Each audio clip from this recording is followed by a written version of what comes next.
elos entre duas irmãs para apresentar para situações e para gerações vindouras, como é o caso da nossa agora. Marta, porém, é como se dissesse assim, esta aqui, porém, mas essa aqui era desse jeito, mas essa bem aqui, Marta, porém, andava preocupada com muito serviço, e aproximando-se, disse: Senhor, não se te dá que minha irmã me tenha deixado a servir sozinha? Diz-lhe, pois, que me ajude. A característica que apresenta de Marta aqui é de uma mulher, em primeiro lugar, uma mulher voltada integralmente para as rotinas do dia a dia, para o secularismo. É bem verdade, eu não posso deixar de mostrar isso aqui, que Jesus não está fazendo apologia ao descaso com relação aos nossos compromissos, de maneira alguma.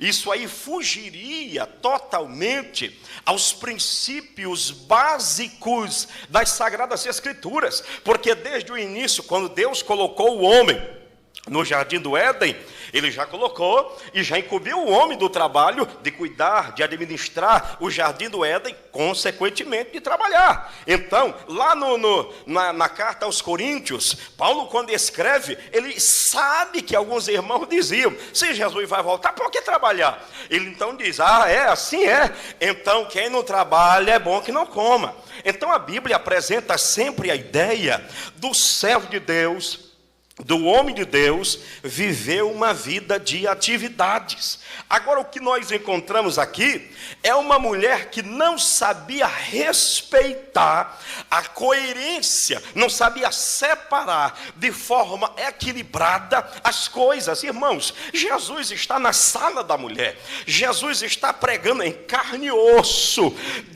Isso aqui, irmãos, dispensa a pessoa optar apenas pelo recurso da fé. Os olhos estavam vendo, porque a fé é a certeza das coisas que não se veem, mas aqui os olhos estavam vendo, e mesmo os olhos vendo, ela desprezou, ela desconsiderou, ela relaxou a presença daquele que estava ali.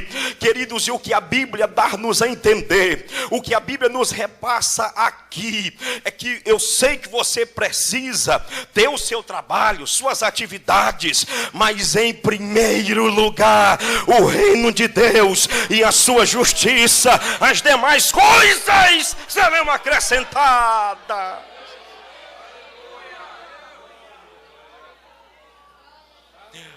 O que o texto dá a entender é que nós temos uma Marta aqui voltada, habitolada, atrelada, presa, dependente, cativa, única e exclusivamente, em excesso, há coisas voltadas para esta vida, há coisas voltadas para esta terra.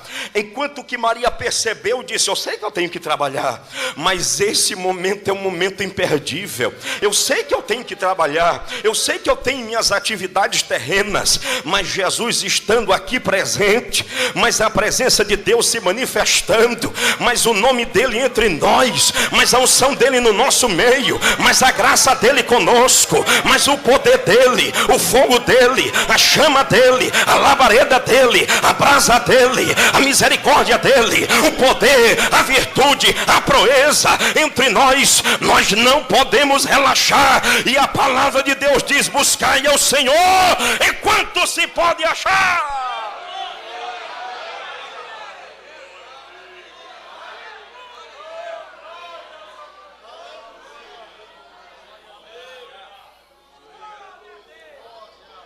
A palavra de Jesus no Sermão do Monte, buscar em primeiro lugar o reino de Deus, Jesus está comentando. Se você for ver o contexto inserido naquela palavra, Jesus está comentando sobre necessidades básicas que o ser humano tem. Jesus estava dizendo assim: olhai as aves do céu, que não semeiam, que não juntam em celeiros, contudo vosso Pai Celeste as alimenta. Olhai os lírios dos campos, que não tecem, que não fiam, contudo em verdade vos digo que nem mesmo Salomão em toda a sua glória se vestiu como um deles. Se o vosso Pai veste as aves, alimenta as aves do céu, também alimentará vocês. Se ele veste os lírios do campo, que hoje nascem, amanhã são lançados do fogo, também cuidará de vocês, homem de pequena fé. Bendito seja o nome do Senhor.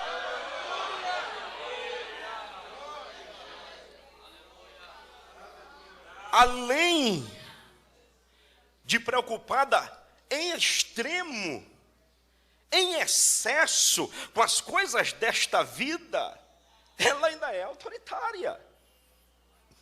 Ela ainda vem para Jesus com um tom grosseiro para lhe impor uma situação. E Jesus, com certeza, calmamente, porque quem tem autoridade não usa grosseria, respondeu-lhe o Senhor: Marta, Marta. A palavra Marta aparecendo 2 vezes é justamente um reforço. A segunda vez aparecendo aqui é um reforço. A terceira vez, se aparecesse, seria um limite do reforço. Marta, Marta, estais ansiosa e perturbada com muitas coisas. Entretanto, poucas são necessárias, ou mesmo uma só. E Maria, vejam bem, a escolha aqui apresentada por Jesus na condição de relatório, dá-nos a entender que opções nos são proporcionadas. Você sabe por que Caim teve a sua oferta rejeitada? Eu já vi inúmeras colocações, irmãos, mas eu vejo sinceramente diretamente no texto apresentado. No intervalo de tempo do sacrifício rejeitado, aliás, não era nem rejeitado, estava em fase de avaliação. O conceito de Caim é que ele foi rejeitado. Mas Deus vem para Caim e diz assim: por que decaiu o teu semblante? Porventura, se procederes bem, o teu sacrifício não será aceito. A palavra de Deus revelada a Caim dá-nos a entender que o sacrifício estava em fase de avaliação. E que o fator a ser avaliado não era o sacrifício em si que estava em cima do altar, mas a vida, o interior da vida de Caim. Deus chega a dizer assim: porventura, se procederes bem, o teu sacrifício não será aceito.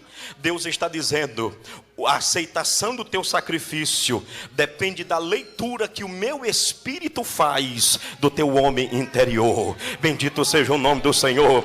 O Salmo de número 51, que é o salmo composto por Davi, depois do episódio com Batseba, Davi chega a dizer: tu não te comprases em sacrifícios, senão eu estudaria. O sacrifício agradável ao Senhor é um coração quebrantado, porque é um coração quebrantado e é um espírito contrito, tu não desprezarás, ó Deus. Aleluia. Eu sei que o teu trabalho é importante, eu sei que o teu colégio é importante, eu sei que o teu curso é importante, que o teu compromisso humano é importante, mas o momento de buscar a Deus, ele é sagrado. O momento de buscar a Deus é intocável, o momento de buscar a Deus é insubstituível. Se o momento é de louvar a Deus, louve. Se o momento é de adorar a Deus, adore. Se o momento é de servir a Deus, sirva. Celebrai com júbilo ao Senhor todos os moradores da terra. Servi ao Senhor com alegria e apresentai-vos diante dele com cântico, porque foi ele, não nós, quem nos fez povo seu e ovelhas do seu pasto. Entrai pelas suas portas com ação de graças e em seus átrios com hino de louvor. Sabei que o Senhor é bom, aleluia, pois a sua misericórdia dura para sempre e a sua fidelidade estende-se de geração em geração. Só quem sabe disso e pode glorificar o nome do Senhor.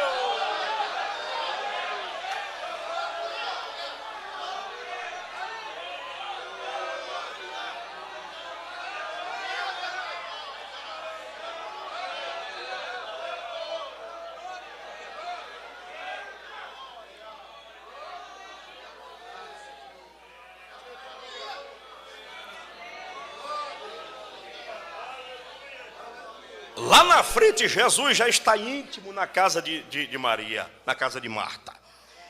E os irmãos são sabedores que o fato que destacou-se, O fato que trouxe à casa de Marta a evidência foi a ressurreição de Lázaro. Foi a ressurreição de Lázaro. Depois da ressurreição de Lázaro, eles dão um banquete. Capítulo 12 do Evangelho de João. E os 3 primeiros versículos de tal capítulo, é incrível como nos apresenta os 3 personagens da casa. Versículo 1. Veio, pois, Jesus 6 dias antes da Páscoa, a Betânia, onde Lázaro, a quem ele ressuscitara dentre os mortos. A quem ele ressuscitara dentre os mortos. O primeiro versículo é de Lázaro. Lázaro é o coadjuvante também, porque Jesus é o protagonista em todas as situações. Jesus é o protagonista de todos os momentos. Eu estava lendo no Antigo Testamento. Tem histórias obscuras, quando digo obscuras porque não são tão conhecidas, que a gente não conhece, mas que são muito bonitas. A batalha de Jeremias com os falsos profetas, ele dizendo, não desce para o Egito, fique tranquilo que de qualquer forma vocês vão ser levados para o cativeiro, não tem dessa. Ezequiel, Daniel, e assim sucessivamente. Mas, irmão, quando chega em Mateus, Marcos, Lucas e João, que fala de Jesus, parece que aumenta o teor do brilho da palavra. Incrível, irmão, quando você vai ver Jesus. E o primeiro versículo fala de Lázaro. Logicamente, o trunfo da vida de Lázaro é a ressurreição. É isso que eleva o seu